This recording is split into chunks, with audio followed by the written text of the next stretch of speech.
Hi, it's Fias Taro. Hello, all signs. Okay, so ang tanong, may chance ba na mag-reach out yung taong iniisip mo by December? Okay, so syempre, before tayo mag-start, kung hindi ka pa nakakapag-subscribe, please do subscribe and hit the notification bell para lagi po tayo maging updated sa mga mangyayari pa lang. Okay, and yeah, don't forget na mag-follow sa atin pong FB page. And kung may tanong po pagdating sa private reading, you can message me sa akin pong FB page for more info. Okay, and yeah, kung gusto nyo na magpa-reading rin, and yeah, itry, no, na magpa-reading sa aking friend, ito yung kanyang FB page. So, type nyo lang yan, and yeah, don't forget na mag-follow na rin. Okay? So, there. 'Di ba? Doon lang, okay. So, yeah, and regarding sa ating bracelet, still available palagi, oo.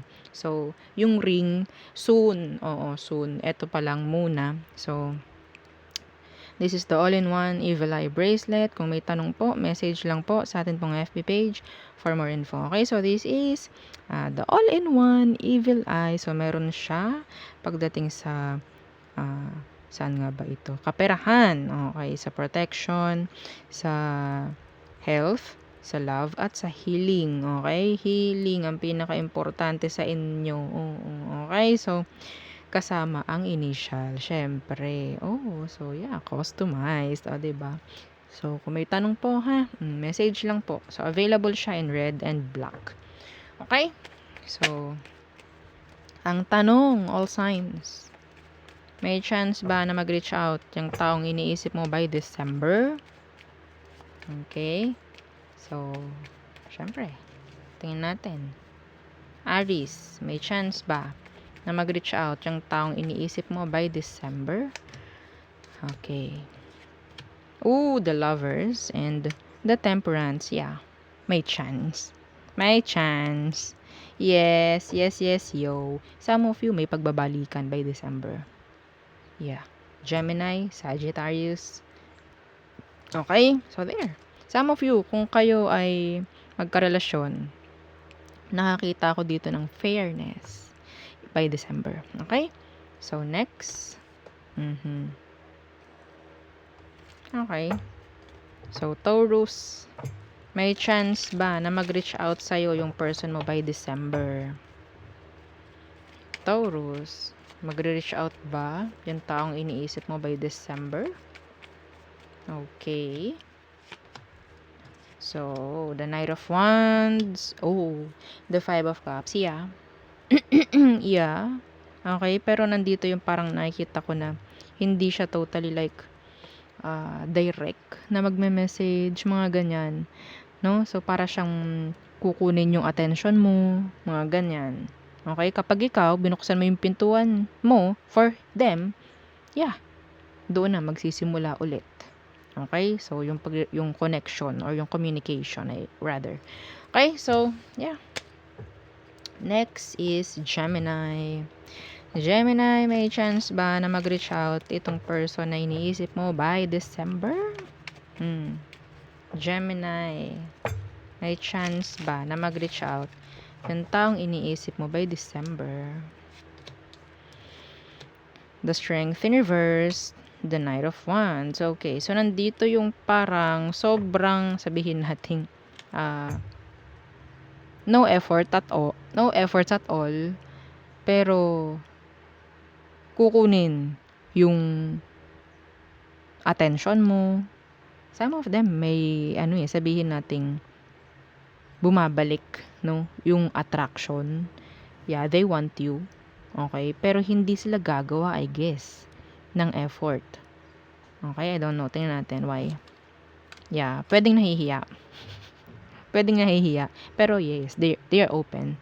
Ang kanilang door ay open for you, Gemini. So, I don't know kung ikaw ang kailangang mag-reach out, pero hindi ko ina-advise na mag-reach out ka. Okay? So, next is Cancer. Cancer, may chance ba na mag-reach out yung person na iniisip mo by December? Okay. The Ten of Pentacles in reverse, the Knight of Swords. Yeah. Yeah. Meron. Okay. It's like, kumustahan lang. Kung tawag dyan, kung naghihintay ka ng reconnection or ang tawag dyan, pakikipagbalikan, malabo. Okay, malabo. Just plain communication. Okay? So, yun lang naman. Next. Leo. Okay, Leo. So, may chance ba na mag-reach out yung taong iniisip mo by this December? Okay, Leo. The Emperor in reverse, the Nine of Swords. No. Masyadong nababahagang buntot ng taong ite. Okay? So, wait lang po. Wait lang. Okay. So, again, Leo. Itong person na to, wala itong plano. Masyadong takot. Okay? Puro pag-iisip lang ang gagawin niyan by December. Yeah. Well, some of you kasi pwedeng naka-block tong taong to. That is why, no? Parang wala silang plano na gumawa man lang ng way para connect. So, siguro, may chance na nag-iisip sila nga na mag-chat or whatsoever, no? Yeah, they're sad. Yeah, they're sad. Okay, so next. Virgo. Okay. Virgo placements. Diba? May chance ba na mag-reach out itong person na iniisip mo by December? The Devil, the Hierophant. Okay, the Five of Swords. So, pwedeng Capricorn, pwedeng Cancer, or Taurus. This person is like obsessed, no? Obsessed na connect ka. Yun lang. Okay, napakagulo ng pag-iisip ng taong to by December. Pero, pagdating sa action, wala akong nakikita rito. Napakabigat na responsibilidad para sa kanila ang pag-connect. Okay? Napakabigat, napakahirap na responsibility. So, pwedeng hindi nila gawin. Okay? Kahit gustong-gusto. So, next, Libra. Okay, Libra. May chance ba na mag-reach out yung person mo by December? Sabihin natin yung person na iniisip mo by December. Okay. May chance ba na mag-reach out? The King of Wands in reverse, Strength. So, kailangan mong mag-hold back sa taong ito dahil yes, may chance na mag-reach out siya sa'yo. Bakit kailangang mag-hold back? Kasi nandyan yung sabihin nating pwedeng ma-manipulate ka ng taong to. Okay? Some of them, may mga ipapakita ito. Okay? May mga ipaparamdam itong taong to by December. And yes, mag-hold back. Okay? Pero way nila yon para ikaw ang mag-reach out sa kanila, Libra. Oo. So, be careful. Pwedeng Sagittarius and Leo. Okay? Next is Scorpio. So, may chance ba na mag-reach out yung person na iniisip mo pagdating ng December? Scorpio, diba? May chance ba na mag-reach out yung taong iniisip mo? The Queen of Pentacles, the Five of Swords. Okay, so yes. Yes, at ang nakikita kong resulta dito ay pwedeng mixed signals, confusion, conflict. Okay? Yeah, I don't know why. Some of them, they missed you. Okay, they missed you. So, ang sagot lang is yes. Magre-reach out to dahil marami lang din siyang gustong malaman. Okay, yun lang. Next, Sagittarius. Okay. So, may chance ba na mag-reach out yung person na iniisip mo, Sag, by December? Okay. The Five of Pentacles in reversed and the Ten of Swords. Itong taong ito, sabihin nating okay siya. Okay na siya by December. Okay? Kung may, there's separation here. No? Parang okay na siya by December. Parang hindi na niya para kumonek or mag-reach out sa'yo. Okay? Yeah, masaya na siya. See? Okay na siya. The Sun. Hindi na to para mag-reach out sa'yo. I'm sorry. Kung ikaw is nag-expect na mag-reach out siya.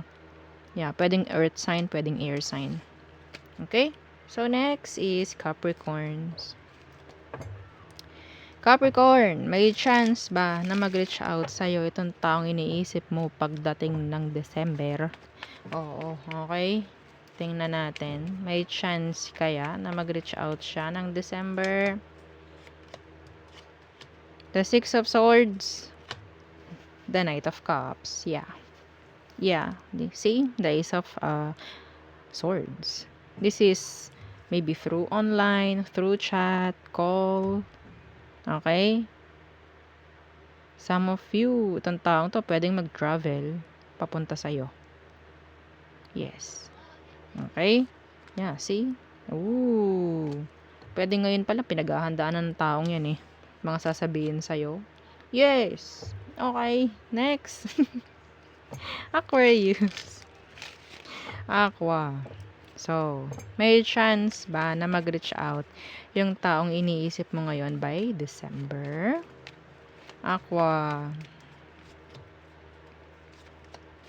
Okay. The Ace of Pentacles. Yeah. I think this is a yes. Some of you, meron pang ibibigay yan. Ay, ang ganda. The Empress. Ooh. Ooh, may surprise akong nakikita rito. Aqua. By December sa taong ito. Some of you, there's another chance. Okay? May pagbabalikan pagdating ng December sa iba sa inyo, Aqua. Yeah. And I'm seeing pregnancy here. Be careful if you're not ready. Okay? Mga babae, mga palalaki. Kung ikaw lalaki, baka makabuntis ka. Baka mabuntis mo. No, pero kung babae ka, syempre, baka majontis ka. O, diba? O, ganun lang. Next. Pisces. Okay, so may chance ba na mag-reach out yung person na iniisip mo by December, Pisces? May chance ba na mag-reach out siya? The Hermit. Ay, okay. And the Hangman. It's a no. It's a big no. Kuliglig ang maririnig mo sa taong to sa sobrang tahimik.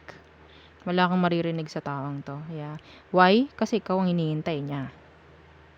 Yes. And some of you, super waiting ka nito. Super waiting ka by December, pero wala kang i-expect. Wala kang may-expect dito.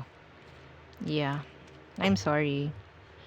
Okay, so there. Yun ang ating reading for all signs. Oo. So, thank you. Bye.